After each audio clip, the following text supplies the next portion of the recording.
Buenos días, bienvenidos a Sábados en la Sierra. Quería empezar con una pregunta. ¿Has estado en alguna situación en la que llegas a algún sitio y no sabes si entrar o no? Y quizá tienes a alguien al lado y le dices, entra tú primero, que a mí no me dejan. Entra tú primero. O quizá te da miedo, quizá un niño con su padre y le dice el niño, entra tú primero, que a mí me da miedo. Pues esa persona que entra antes que tú, esa persona que abre camino para ti, se llama el precursor.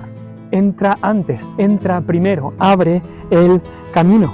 Ahora, hay un lugar donde tú y yo no podemos entrar. Y esa es la presencia de Dios. Ese lugar está prohibido que entremos por nuestro pecado.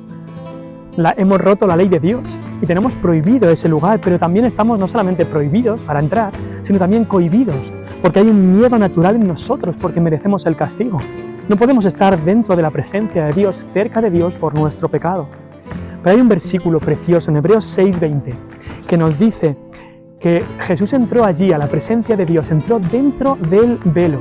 Jesús entró dentro del velo por nosotros como precursor, hecho sumo sacerdote para siempre. Él entró primero, Él entró como precursor por nosotros a la presencia de Dios. En el Antiguo Testamento esa presencia era simbolizada con el arca, en ese lugar santísimo. Y Jesús entró antes que nosotros, porque nosotros no podíamos. Nosotros no estábamos autorizados a entrar allí. Nadie puede en su pecado venir a Dios. Ese pecado necesita ser limpiado. Por eso Jesús entró antes que nosotros, como precursor. Y en la cruz ese velo que nos dividía, que nos separaba de Dios, ese velo se rompió y Cristo entró antes que nosotros, entró primero como precursor a la presencia de Dios. Y eso nos enseña que Cristo, que era sin pecado, después de su ascensión, ha entrado en la presencia de Dios como precursor. Así que esa es nuestra oración. Señor, no puedo entrar, pero Cristo ha entrado antes.